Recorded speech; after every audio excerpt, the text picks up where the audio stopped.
and welcome to episode number 154 of the Savvy Social Podcast. This is a show for entrepreneurs and business owners who want to learn how to use social media as a tool to grow their business. This show is brought to you by Fan Booster, which is the world's most complete social media management tool, and it's my tool of choice when it comes to scheduling, managing, and especially reporting on social media. Try them out for yourself for free by clicking the link in the description of this video or in the show notes. Today's episode is all about social media content, and I want to help you shift your thinking away from the types of content you post on social media towards the goal of those content pieces. This is something that we taught recently inside of the Savvy Social School, and it's a concept that really resonated with our members there. So I wanted to bring it to you here on the podcast. Now, the reason that we want to start thinking about goals and the ultimate goal of the content is that we're starting with the end in mind. And so when we start with the end in mind, we're able to actually create a path to success on social media. We actually have a way to move forward. We know exactly why we're posting, and we can look at those posts and really understand if that post is successful or not based on the goal we've assigned it. So as you're going through and creating your content pieces for social media, start thinking about why you're doing that and what the goal is. And in this podcast episode, we're covering 3 main goals that your social media content can have. The first goal is that you're creating content with the intent of converting someone. So this is conversion content. Essentially, you're asking for something. And typically in the past, I've called this promotional content. You're promoting something, but I find the word promoting still is centered on ourselves and what we're saying about it, and not really the intent of the post. The intent of the post is to actually get someone to take action based on the things that we say. And typically in these posts, we're asking for something big. We're asking for something like asking for someone to purchase our products or sign up for our services. But it also can be other big asks as well. If you have a podcast like I do, when you're talking about your podcast, you're asking someone to listen to it. If you have a lead magnet or a free offer, like we have the free course here, we're asking someone to sign up for that free offer. If you're promoting a blog post or a YouTube video, same thing, you're asking for someone to do something with the content that you are presenting. So the next time you sit down to write a post that talks about your business, that talks about your free offer or your lead magnet, or ask someone to consume content, remember that you are asking for something. So the words that you use in that post should be geared towards that. This shift can oftentimes be very essential for business owners, because instead of talking about things like, buy my product because it does thing A, thing B, and thing C, we're moving away from listing out the things our products and services do and moving towards why it matters to the reader. And ultimately, that's focused on the transformation the reader is seeking. So for instance, instead of listing out thing A, thing B, thing C as a list of benefits of the product, we're focusing in on transformative feelings. So if you want to feel A, if you want to achieve B, if you want your thing to look like C at the end of the road, this is the product and service for you. So when you're thinking about sitting down, writing out your social media posts, make sure that you're focusing in on the actual conversion, the intent of that post, and not so much the fact that you're promoting your service or your offer. All right, so the first type of content was that conversion content. And again, that's focused on the goal. The second type of content here is conversation content. So the ultimate goal of this content is to drive conversation. And again, this is moving the conversation away from you. So if you've listened to podcast episodes in the past, I've called this engagement content, which still works well here, asking a question, that sort of thing. So we're starting a dialogue with the content that we're posting on social media. And this is great for a number of reasons. First of all, we don't want to be shouting at people about our offer. One of the beautiful things things about social media is that it can be a dialogue and a conversation. It's not like a billboard or a television ad or a radio ad where you see it, but you can't kind of leave your thoughts and comments on it. It's a very different process. So when we're thinking about social media, how do we pull people into the conversation and start a dialogue, not only two-way with them and us, but also a multi-way conversation where our community is actually talking with each other. Now, that's powerful in and of itself, right? People are having conversations around the content that you produce. That's always amazing. But I also want to point out that this is what the algorithms want. You know, those funny little algorithms who are trying to keep us on Instagram and Facebook and Pinterest and Twitter and all the apps for way longer than we should be on them. That algorithm puts a lot of value on conversations, specifically conversations in communities with other community members and not the original poster. Okay. So when we start creating this content with the intent of driving dialogue, not only is it powerful to build a community around the content that you're creating, but also feeds the algorithm, gives it what it wants. Now, a few examples of this in action. So when you're thinking about creating conversational content, you can simply ask a question. Asking a question is the best way to start conversation. You can even make it a softball question, an easy question. I like to do polls here. So A, B, C, D, do you prefer spring, winter, fall, summer? Type it in the comments below. You'll get people who go, I love spring, I love fall. And then you'll also get the people who are like, I don't care for any season, or it's the same temperature no matter what season where I live. Whatever the case may be, people are commenting and talking. Okay, so that's a very simple, basic example of asking a question. But you can also encourage dialogue in other ways. You can start conversations around thought-provoking content. Is there some sort of position that you have in the world that's going to alter the way people think?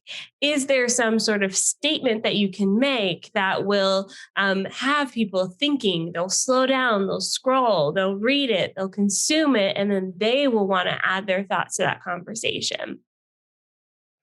On the other side of that as well, you can also use controversial topics to encourage dialogue. Now, this depends on your brand. Okay. So make sure that it's aligned with the brand mission and the statements and the things that you're trying to get from social media.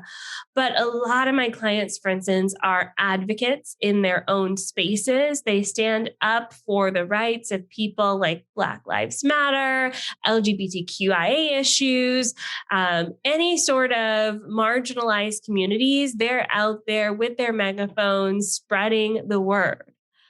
However, that will stir up controversy. There are a lot of people who don't believe human rights should be a human right and will leave their thoughts on those posts. And so those types of conversations can bring dialogue to your community on both ends of the spectrum, in multiple ways. The people who agree with the things that you have to say, they will stand up and cheer along with you. And the people who don't may also leave their thoughts. I know for me personally, my personal brand, I do not go there. I do not have the bandwidth, the emotional capacity to also process other people's emotions. I do that for my clients and we're in their accounts all the time. So on my own accounts, I stay away from it. I have those conversations in person, in real life with people. But if that's you, definitely that could be a way to encourage engagement on your platform. Ultimately, it's your choice. All right. So we talked about conversion content. We talked about conversation content. This third content piece that I want to end with today is one of my favorites, and it is share-worthy content. Share-worthy content. This is the type of content that is so moving that people have to share it. Okay. So this can fall in the realm of educational content. So you're teaching something new. Lately, right now, at the time of recording this, June 2021, what we've seen work really well is statistics or factual statements backed by science and research, if you could share some sort of graph or infographic style post, people love sharing that information. Basically, you've done some of the lift for them in doing the research and providing this data. And they, in turn, are excited to share it with their audience because of that, right? Especially if it looks pretty and it's something that they love to share. Now, the value of this share-worthy content is, again, we're moving away from you being the center of that conversation or your business being the center of the conversation and moving towards what do people actually want to see on social media? What do people actually want to share with their circles of influence? And so we're moving the conversation away from, look at me, buy my stuff, towards here's something interesting that you'll want to share with everyone you know. Now, the other value of this share-worthy style content is that you are multiplying your reach by encouraging people to share it. Okay. So let's say you have 1,000 followers. When you post at any given time, maybe 10% of those people will see that post, unless the algorithm deems it worthy and more people see it. But generally speaking, about 10% of your audience will see that post. Even if one person shares it to their stories or retweets it, you have multiplied the potential of people seeing it depending on the size of their audience. So even if they only had 1,000 people in their audience as well, not only will 10% of your audience see it, 10% of their audience will see it as well. Okay, so you're multiplying your reach. You're also multiplying your authority. So when someone shares your work, it is one of the most powerful ways of having people understand and consume and believe your content and trust you and the things that you're saying. So, for example, if I have my favorite restaurant and they post on social media and say, we're the best restaurant in Fort Erie, that's great. But if I go to my friends and say, this is the best restaurant in Fort Erie, you have to try it. Think about how much more powerful those words are when it comes from a third party who has experienced that offer and is sharing and spreading the good word. They're much more likely to take action because someone else has seen it. Studies have shown that referral and word of mouth marketing is still the strongest form of marketing to date. And so if you can have other people talking about your work, that is the most powerful way you can maximize your growth.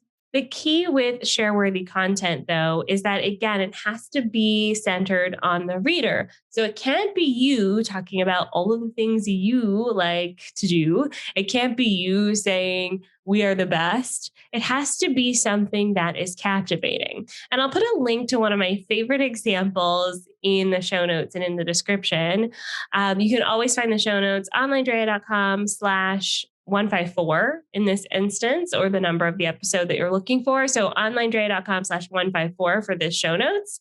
One of my clients, Cara Lowenthal, said this in a podcast. She said, motivation is the fuckboy of emotions. And so my team and I pulled that into a post. We've used it a few times, actually. People love it because her concept behind it is that motivation is nice to say, but it's not practical to rely on when you're trying to make changes in your life, when you're trying to change your thoughts and change the way that you approach the world. And by the way, P.S., obsessed with Cara and her podcast and The Clutch. I just love all of it. Anyways, I'll put a link to that post just so you can see what it looks like. But posts like these, people go, oh, that's interesting. I love that analogy. I love the way she said that. I want to share it with my circle of influence. That's the type of content that you want to focus on creating when you are looking for content to create on social media. Some other examples of this are what's happening naturally in social media right now. When we look at platforms like Instagram Reels and TikToks, and why are people sharing them? Why are these things becoming kind of part of our culture, is to text someone an Instagram Reel or a TikTok that we saw? It's because it resonated with us. It was funny. It was interesting. It was silly.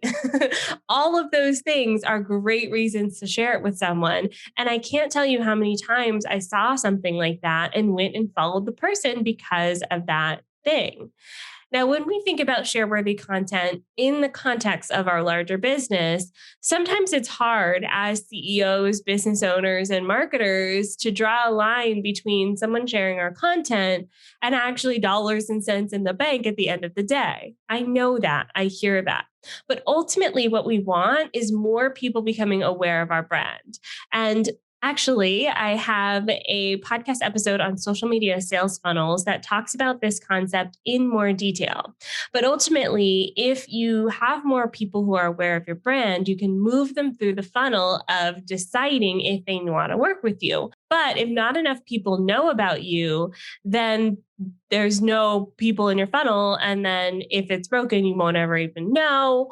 Or if your business isn't growing, typically the first kind of button or lever to pull is getting more people aware of the things that you do.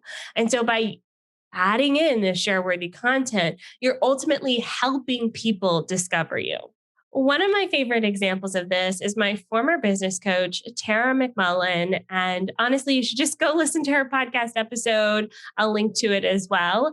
But she does this on her Instagram. So she creates these carousel posts, almost like a Google presentation or a slideshow, that go so in depth into the concepts that she teaches that it is so fun to not only consume them, but to share them. Okay. So she's creating this share-worthy content in such a way that people don't feel like they're sharing someone's promotion. You know what I mean? Like they feel like they're sharing valuable, super deep, intelligent content that has a bunch of depth to it. So I'll link to that in the show notes. Definitely go check that out. I think that's such a great example of how share-worthy content can help. And so when you're thinking about share-worthy content in the context of your business, again, I'll emphasize that this is bringing more people aware of you. If you start creating this share-worthy content and you see a lot of people coming in, but you're not seeing benefits further down in your funnel, meaning you're not seeing people sign up for your lead magnets or book a consult call or visit your website, then you need to look at those areas of content and see, okay, maybe I need to add in more conversion content, or maybe start more conversations to understand where people are. Okay. One of the questions I got when I was teaching this in the Savvy Social School is, Andrea, can we combine these content goals? And the answer in short is yes. But giant asterisk on this, when you're creating this content, know that people are scrolling through social media and ultimately they're going to make one choice, right? They're going to choose to do one thing with your content. And we kind of want that one thing to be the goal of the post. Because if you are struggling to see success on social media, ultimately, if you're looking at the post level and you cannot say for sure what you wanted people to do with that post, that could be a problem area. So when you're creating your post, ask yourself, what do you want people to do with this information? Should they go somewhere, visit a website, sign up for a lead magnet, listen to a podcast? Should they leave a comment, like it, send you a DM? Or should they share it with their friends? Should they text it to their business bestie? Ask yourself what the ultimate goal of this post is, and that will determine if it's successful or not after it's posted. If you like this episode, you'll definitely love my free course. You can find it at onlinedrea.com/free. We really take a deep dive into helping you build out a strategy that works for you. And this is a sample of what the Savvy Social School is like. So go on, give it a try. It is free. Free 99. You can find it at onlinedrea.com/free. Thank you so much for listening to this episode of the Savvy Social Podcast. I'll see you next time. Bye for now.